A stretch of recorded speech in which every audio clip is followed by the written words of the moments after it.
I'm going to do a few videos to help you get the most out of your GoPro, starting off with a test of bit rates. So in this video, I'm going to compare the standard bit rate, which I'm shooting in right now, to the high bit rate.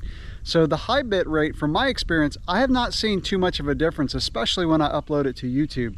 So I'm going to also talk about the file size, because that's one major downside to the high bit rate, is the file size is huge. So I'm going to focus this for mountain biking, but I think if you use a GoPro, this video is going to help you. So right now I'm shooting on the GoPro Hero 11, and I'll do some comparisons back and forth, and then I'll do some side-by-side video of riding my mountain bike. But again, I think this video is going to help you no matter what your sport is, and no matter what GoPro you use, if you've bought it within the last few years, because they all have the ability to shoot standard and high bit rate. So right now, this is the standard. I'm going to switch over to the high bit rate. So this is the high bit rate, and I'll put on the screen the difference between the file size. So that first video clip that I shot was about 58 seconds.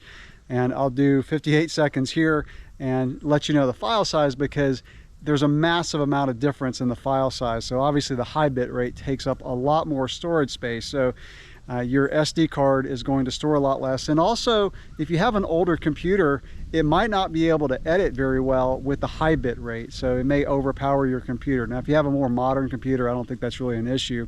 For that instance, it's the storage. And also, you're probably going to use more battery shooting with a high bit rate. It just requires more horsepower out of the camera. So again, I'm going to stop this video clip after 58 seconds, and I'll let you know what the file size difference is. But really pay attention to the quality.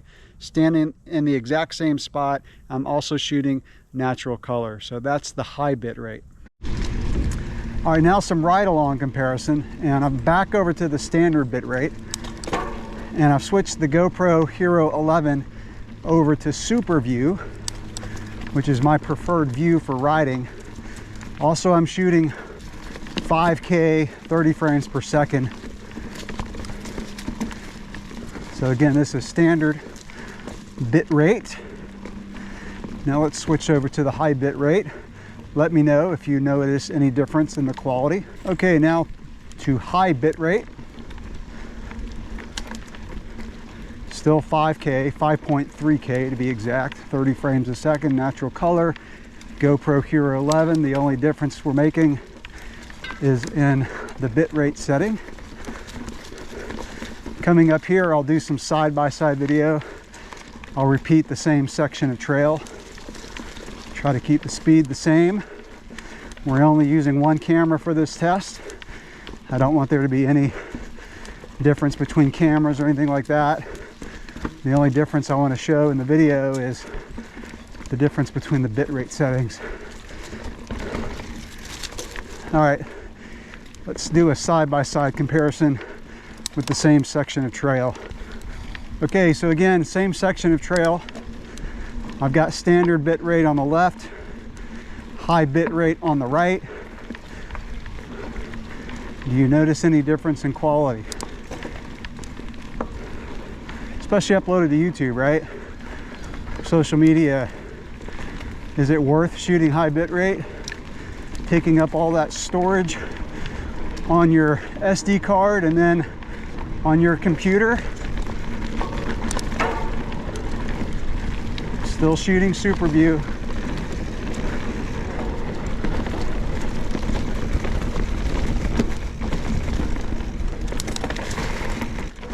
Let's do one more full screen, switch back and forth, see if you can notice a difference.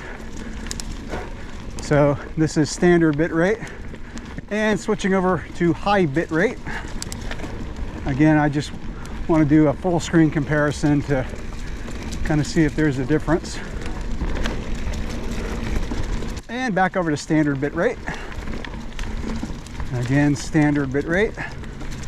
I hope this one's great, because it saved me a lot of file storage. And back over to high bit rate.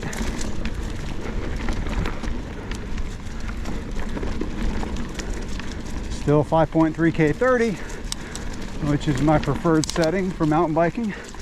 All right, so that's my first comparison of the GoPro. My next comparison is going to be white balance. And I'm curious to see the differences in white balance settings, what the optimal one is for this kind of setting. So that's the bitrate setting. Let me know in the comments below what you think. Did you notice any difference between the standard bitrate and the high bitrate? And finishing up this video with the back camera of the iPhone 13 Pro Max. So this is the GoPro Hero 11. I've got it in the little foam windscreen there. So that's the bitrate test. I'm really kind of curious to see how the high bitrate, which I was just in with that last scene with the GoPro, how that compares to the iPhone, because I think the iPhone's going to beat any setting in the GoPro. Just my opinion, but we'll see when it gets on the screen. All right, I am back at home editing this video, and I honestly don't see much of a difference, even on a big monitor, between the high and the standard bitrate. The only time where I might be able to see a bit of a difference is if I pause the video and really look hard. I can see slightly less noise, slightly more detail with the high bitrate setting. So my recommendation is, if you're using your GoPro videos for social media, YouTube, whatever, or you're just keeping memories of your rides or events, the standard bitrate should be fine, because I don't think it's worth the extra file storage. The high bitrate videos take up literally double the file storage. So you've got half the time on your SD card, double the file storage on your computer.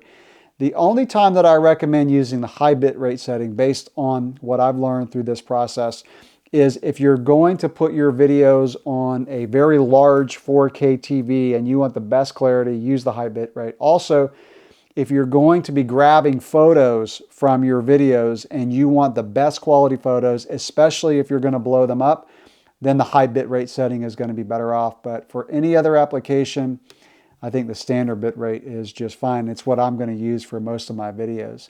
So I'm going to follow up this video with one where I do a white balance comparison, and I go through a bunch of different white balance settings to find the optimal one for daylight, for cloudy days, and then for indoors. And I've already started to edit that video, and honestly it was really helpful for me, so I think it'll help you as well. And finally, I'm going to make a video in the near future where I talk about all the settings that I use on my GoPro and tips and tricks of getting the best video for mountain biking, which should carry over to other applications as well. So stay tuned to my channel for that one coming up. That's it for this video. Let me know in the comments below what you think of the different settings. Did you see a difference on YouTube? Let me know. I'd be curious. Thanks for watching.